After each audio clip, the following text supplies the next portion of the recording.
বিসমিল্লাহির রহমানির রহিম। পরম করুণাময় মহান আল্লাহ তাআলার অশেষ রহমতে আজকে আমরা আসছিলাম পাবনা মানসিক হাসপাতালে। আমাদের এই এলাকার একটা অবহেলিত মানসিক রোগী, যিনি দীর্ঘ 12 বছর যাবৎকাল এই এলাকায় বিভিন্নভাবে চলাফেরা করে, ভাঙচুর করছে, তার বাবা মাকে মারে, ভাইকে মারে, এই দেখভালের কেউ নেই।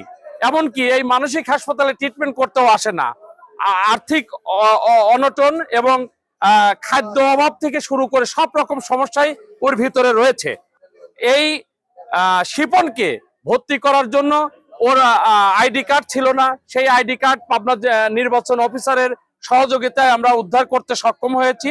আজকে মানসিক হাসপাতালের পরিচালক মহোদয়ের সুদৃষ্টিতে আজকে শিপনকে ভর্তি করতে পারলাম। আমরা আনন্দ ঘনভরা মন নিয়ে এই জন্য বলছি যে আমাদের এই পাবনায় 64-65টা জেলা থেকে প্রতিনিয়ত মানসিক রোগীর ট্রিটমেন্ট করার জন্য এখানে আসে। আমার পাশে এখন কমপক্ষে 30টা জেলার মানুষ এখানে কিন্তু রোগী নিয়ে আসছে। এখানে আমার সাথেই প্রায় 30টা জেলার রোগী এখানে কিন্তু আজকে এই রোগী ভর্তি করার জন্য আসছে। এখানে জায়গা সংকলন মাত্র 500 কি 600 বেড রয়েছে। এই 500-600 বেডে এখানে কিন্তু এই রোগী ভর্তি করা সম্ভব না। এই হাসপাতালটা বেড যদি থাকে তাহলে রোগী ভর্তি হয়, বেড না থাকলে রোগী ভর্তি হয় না। যার কারণে সরকারের দৃষ্টি আকর্ষণ রাখবো, এই মানসিক হাসপাতালের বেড আরো দ্বিগুণ করার জন্য সবিনয় নিবেদন জানাচ্ছি। সেই সাথে মানসিক হাসপাতালের বিভিন্ন রাস্তাঘাটের অবহেলা এবং এই মানসিক হাসপাতালে মানদত্তার আমলের বিদ্যুতের যে খাম্বা রয়েছে, এই বিদ্যুতের খাম্বাগুলো লোহার খাম্বা থাকার কারণে মানুষ যে কোনো সময় বিদ্যুৎ স্পষ্ট হয়ে মারা যেতে পারে।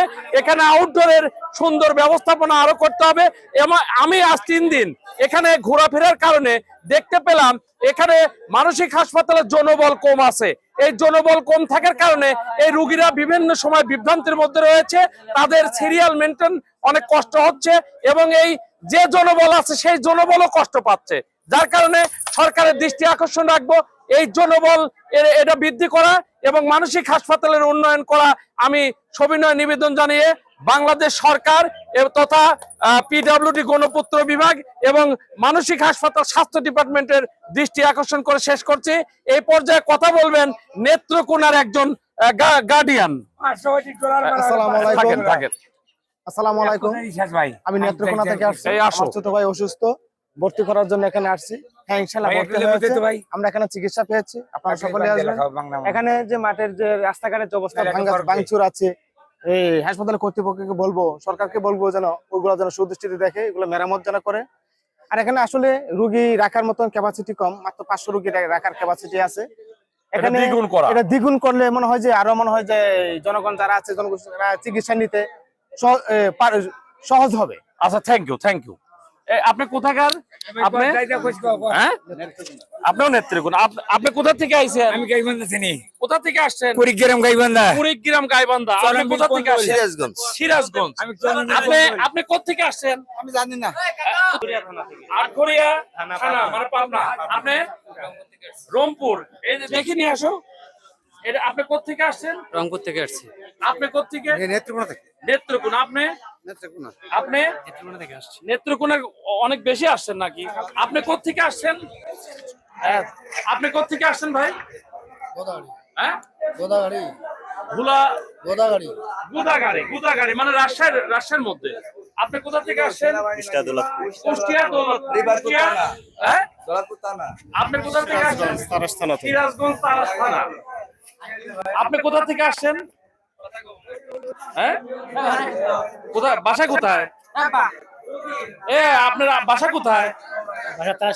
তারাসে। এই তোমার বাসা কোথায়? এদিকে আসো। নেত্রকোনা। আচ্ছা, ভাইয়ের বাসা কোথায়? আপনার বাসা? আপনি কি রোগী নিয়ে আসছেন? জি, ময়মনসিংহ থেকে আসছেন। ঠিক আছে, থ্যাংক ইউ। তার মানে আপনারা দেখতে পাচ্ছেন যে এখানে কমপক্ষে 20 থেকে 30টা জেলার মানুষ আজকেই আসছে।